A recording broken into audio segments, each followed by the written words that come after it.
I want to congratulate to every one, finally Dharmendra Pradhan ने resign दे दिया है and I am so happy.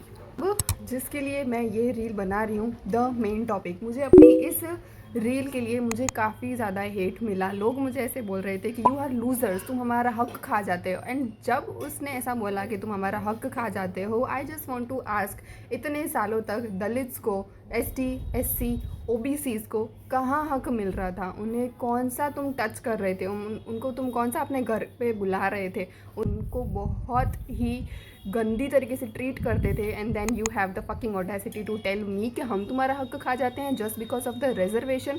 C, reservation को हम एक अच्छे तरीके से समझते हैं कि क्यों है रिजर्वेशन इंडिया। तो रिजर्वेशन को हम ऐसे समझ सकते हैं कि हमारी जो कंट्री है इंडिया, हम उसको एज अ फैमिली कंसिडर करें और उसमें 2 बच्चे हैं। जो पहला बच्चा है उसको तुमने स्टार्टिंग से ही न्यूट्रिशियस फूड दिया, अपॉर्चुनिटीज़ दी, स्टार्टिंग से ही काफ़ी ज़्यादा रिसोर्सेज मिले। और जो दूसरा बच्चा है, जो SC ST OBC वाले हैं, उनको तुमने ऐसे रिस्ट्रिक्ट कर दिया, स्टॉप कर दिया कि नहीं, हम तुम्हें कुछ नहीं देंगे। तुम्हें नहीं खाने का हक है, नहीं पीने का हक है, ना ही तुम्हें बाहर जाने का हक है, तुम्हें कोई भी हक तुम्हें नहीं है, ना ही हम तुम्हें छू सकते हैं। जब ऐसा हुआ तो बहुत ही ज़्यादा इनइक्वालिटी क्रिएट हो गई कंट्री में, एक फैमिली में, कि एक बच्चे को तुमने कुछ ज़्यादा ही दे दिया और दूसरे को तुमने कुछ भी नहीं दिया। तो एक यहाँ पर है और एक यहाँ पर है, तो अब इन दोनों को इक्वल लाने में we have to do something, right? So our government and Baba Saheb Ambedkar decided कि हम जो वीकर सेक्शन है, जो SC ST OBC जो स्टूडेंट्स हैं, जो पीपल हैं,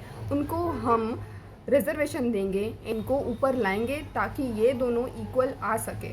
दिस इज़ रिजर्वेशन, ताकि ये जो कास्ट है और ये जो कास्ट है दोनों इक्वल आ सके, बस इसीलिए रिजर्वेशन है। It's just basic thing. अगर कोई ब्राह्मण फैमिली से है और जो अपर कास्ट में है, आप उनकी फैमिली में देखिए कि जनरेशन वाइज जनरेशन वो पढ़े लिखे हैं, उनको ज़्यादा रिसोर्सेज मिली हैं, उनको पढ़ना लिखना आता है। बीइंग अ दलित स्टूडेंट, मेरे फैमिली को, मतलब मेरे पेरेंट्स को इंग्लिश में बात करना नहीं आता, इंग्लिश पढ़ना नहीं आता। तो इसमें कोई डिबेट ही नहीं है कि आप SC ST वालों को कुछ ज़्यादा ही रिसोर्सेज दे रहे हो अभी, क्योंकि पहले पिछले सालों में, 1000 सालों में उनको कुछ नहीं मिला था।